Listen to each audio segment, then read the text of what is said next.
Alam mo, bagay sa'yo yung pangalan mo, no? Joy? Kasi you bring joy to a person like me. Pero mas bagay siguro kung yung joy nakikita sa mga mata mo. Eh, no, parang wala eh. Saan ba? Ha? Doon sa Canada. Pagpunta ko doon, baka makita ko na. 4 na buwan. Yun yung pangako ko sa sarili ko. Wala naman joy dun eh.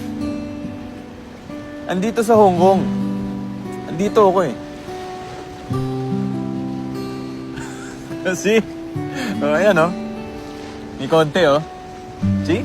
Joy is here. In Hong Kong. Sa Canada. Tapos sa Amerika. Wala namang pinagkaiba yung Hong Kong sa mga lugar na sinabi mo. Doon, para sa mga katulad namin, meron kaming choice. Doon, I can be more so I can give more. Para sa pamilya ko. Naiintindihan mo yun? Of wanting more? Like how I want more time with you? Wala akong extra time para sa'yo. May nahabol pa akong future. Ay, teka lang. Matagal pa yung future na yan. And besides, I have no plans of being your future. But I can be here now. Alam kong bata ako. Pero ito lang ang masasabi ko. Lahat ng trabaho kaya kong gawin.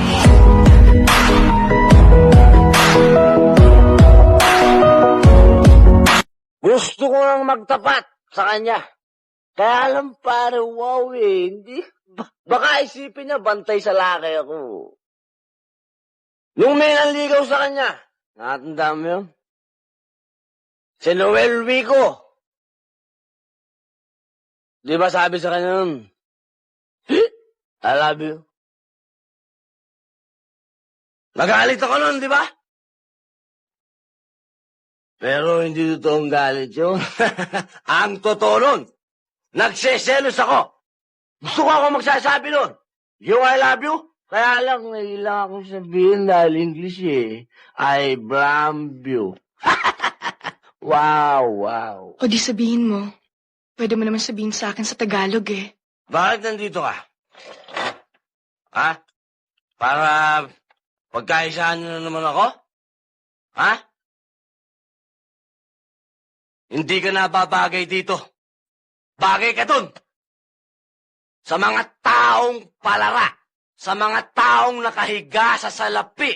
Sa mga taong dinudyos ang pera. Sa mga taong sumasamba sa piso. Doon ka nababagay. Hindi nyo kasi inisip ko ano yung mga nandito namin eh. Mga taong katulad kong mahihirap. Ha? Wala kayo nasa isip kundi pera, pera, pera. Wala ka. Wala kayo sinabi. Wala kayo sinabi. Mga manhid kayo. Mga taong bato. Wala. Ikaw yung mahihirap. Hindi niyo naman sinasabi ko anong nararamdaman ninyo eh. Kaya hindi namin kayo maintindihan. Puro naman kayo complaints eh. Complaints, complaints. English na naman yun ah. Hoy, kung nagpunta ka rito para alipustay na naman ako, mabuti pa umalis ka na. Bumalik ka na rin sa palasyo ninyo. At hinihintay ka na ng mahal na hari, ng mga duki mo, at ng mga prinsipe mong tarantado minuto. Alam mo, Ben? Ikaw ang tao ang hirap ng kausap. Ang hirap ang pakiusapan.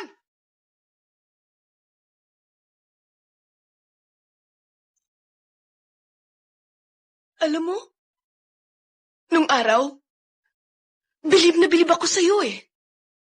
Iniidolo kita dahil ikaw ang lalaking pinangarap ko. Mahirap. Barumbado pero may isang salita.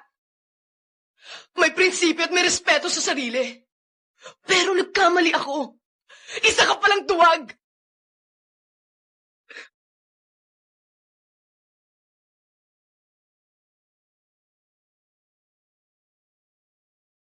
Anyway, thanks for everything.